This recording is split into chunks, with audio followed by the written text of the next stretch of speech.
आप सबका स्वागत है मेरे इस यूट्यूब चैनल पे जिसका नाम है रेशम क्लासेस। और आज हम जानेंगे इग्नू के MSOE यानी सेकेंड ईयर का समाजशास्त्र द्वितीय वर्ष सेकेंड ईयर का पेपर वन आपके एग्जाम्स जून पे नहीं होंगे।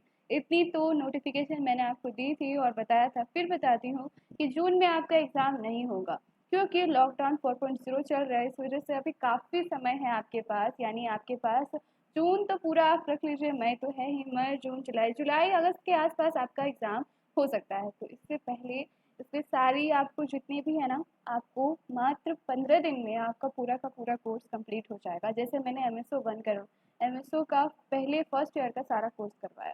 चलिए जल्दी से चैनल को सब्सक्राइब कीजिए, बेल आइकन ज़रूर प्रेस कीजिएगा और आपके इंपॉर्टेंट टॉपिक्स के बारे में सारी डिटेल से जानिए। चलिए आज का जो हमारा टॉपिक है ना, वो शिक्षा, ज्ञान और सत्ता से है। तो मैंने ये टॉपिक इसलिए चूज़ किया है क्योंकि मैंने प्रीवियस ईयर के क्वेश्चंस देखे, उसमें शिक्षा, ज्ञान और सत्ता के बारे में बहुत सारे प्रश्न थे कि शिक्षा के जरिए, शिक्षा से आप क्या समझते हैं, क्या शिक्षा, ज्ञान और सत्य में क्या संबंध है, शिक्षा ज्ञान के माध्यम से समाज की असमानताओं को कैसे दूर किया जा सकता है। ये कुछ प्रश्न थे, तो इसलिए मैंने ये विषय आपके लिए चुना और ये विषय मैंने लेके आया। अब देखिए इतने सारे टॉपिक्स हम यहाँ पे समझने की कोशिश करेंगे सिर्फ 5 मिनट की वीडियोस पे कि कैसे हम शिक्षा की विषय वस्तु क्या है, इसमें जानने योग्य क्या है, शिक्षा में शिक्षा के माध्यम से असमानता को बनाए रखना, संस्कृति तथा आर्थिक पुनरावृत्ति। अब इतनी सारी चीज़ें हम इस पे जानेंगे। तो चलिए शिक्षा के बारे में अगर जाने से पहले कि इसमें हम जानेंगे कि ज्ञान और सत्ता के बीच में वर्तमान संबंध पर चर्चा कीजिए, शिक्षा पर राजनीतिक, आर्थिक और सांस्कृतिक प्रभाव की चर्चा करें, सांस्कृतिक एवं आर्थिक समानता की पुनरावृत्ति की चर्चा कीजिए। 3 क्वेश्चन आपके यहाँ पे हो गए। Let's start the video. Topic कुछ इस तरह से है कि आपका शिक्षा से आप क्या समझते हैं। शिक्षित व्यक्ति, शिक्षा इच्छा पे ही शिक्षा होती है। अगर आपके जानने की इच्छा हो तो आपकी शिक्षा सही होगी। शिक्षा का सही मतलब क्या होता है, शिक्षा से आप क्या समझते हैं। एजुकेशन, शिक्षा शिक्षा हमें ज्ञान, सत्य की ओर लेके जाती है। एक शिक्षित व्यक्ति, एक शिक्षा हमें अंधकार में से प्रकाश की ओर लेके जाती है। शिक्षा से ही हमें पता चलता है कि आखिर सही और गलत क्या है। हम एक इंसान है, पर इंसान को इंसान शिक्षा बनाती है, संस्कृति बनाती है, और शिक्षा के माध्यम से, एजुकेशन के माध्यम से, ज्ञान के माध्यम से ही हम तो इंसान कहलाते हैं, वरना एक जानवर और हमें कोई फर्क नहीं रह जाता। बिकॉज क्योंकि humans are also an animal, इस बारे में हम जानते हैं। ज्ञान और शिक्षा ही एक ऐसी चीज़ है जिसके थ्रू हम कोई किसी भी मुकाम को हासिल कर सकते हैं, अपने जीवन को और अपने समाज को एक नई दिशा की ओर ले जा सकते हैं, अपनी आत्मा से लेकर अपनी सोच तक को हम शुद्ध कर सकते हैं ज्ञान के माध्यम से। ज्ञान क्या है, वस्तुतः अगर हम जानें कि ज्ञान में जानने योग्य बात क्या है और ये कैसे हमारे जीवन का एक बहुत बड़ा पार्ट है। शिक्षा का समाजशास्त्र सत्य विचार या सत्यप्रद ज्ञान से संबंध नहीं रखता, क्योंकि सत्य पूर्ण सशक्त ज्ञान जैसा कुछ नहीं है जो कि कालावधि तथा समाजों के सदैव एक रूप में विद्यमान रहता है। अब देखिए यहाँ पे, देखिए ज्ञान का अर्थ पुनर्निर्माण है। ज्ञान का अर्थ यहाँ पे जी, जैसे कि कुमार कहते हैं, कुमार है एक समाजशास्त्री है, वो कहते हैं कि कैसे ज्ञान का जो अर्थ है ना, वो पुनर्निर्माण है, रिफॉर्मेशन। आप रिफॉर्मेशन करते रहिए जो किसी सामाजिक पारिस्थितिक के अंतर्गत चयन के आधार पर होता है। चयन की प्रक्रिया अलग थलग रूप से नहीं बल्कि एक वर्ग के लाभ के लिए सामाजिक संदर्भ में की जाती है। यहाँ पे देखिए इन्होंने कहा है कि शिक्षा का अर्थ है रिफॉर्मेशन।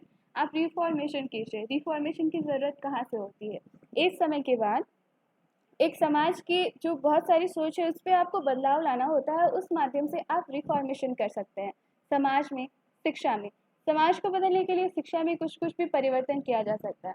ज्ञान और शिक्षा जिससे कि विद्यालय में पाठ्यक्रम का गठन होता है, उसका निर्माण कुछ विशिष्ट शिक्षित वर्ग द्वारा किया जाता है। एक अगर हम अब यहाँ जानते हैं कि 2 महत्वपूर्ण प्रक्रियाएं हैं जिनके द्वारा किसी विशेष प्रकार के ज्ञान को इम्पोर्टेंस दिया जाता है, वह है चयन और निरूपण।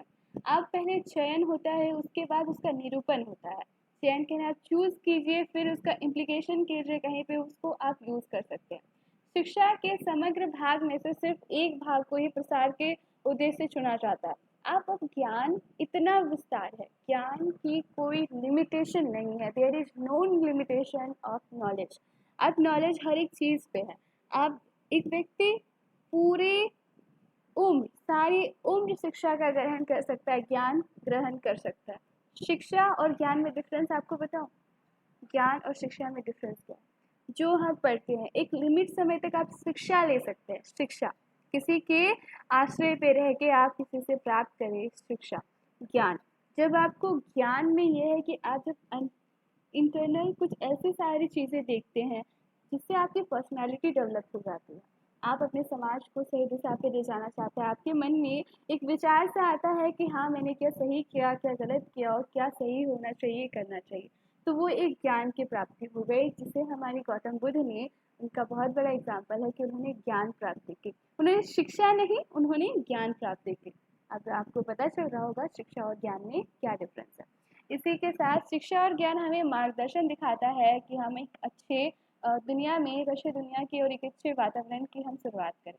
और ज्ञान ही एक ऐसा माध्यम है जिसके थ्रू सारी बुराइयों को मिटाया जा सकता है, क्योंकि जितनी भी बुराइयां हमारे दिमाग में, विचार, हमारे आइडियाज़ में आते हैं, वो सारी अशिक्षा के कारण ही तो है। अशिक्षा के कारण ही हम किसी से मन में बैर रखते हैं या फिर समाज के बारे में कुछ अलग थलग सोचते हैं, करते हैं।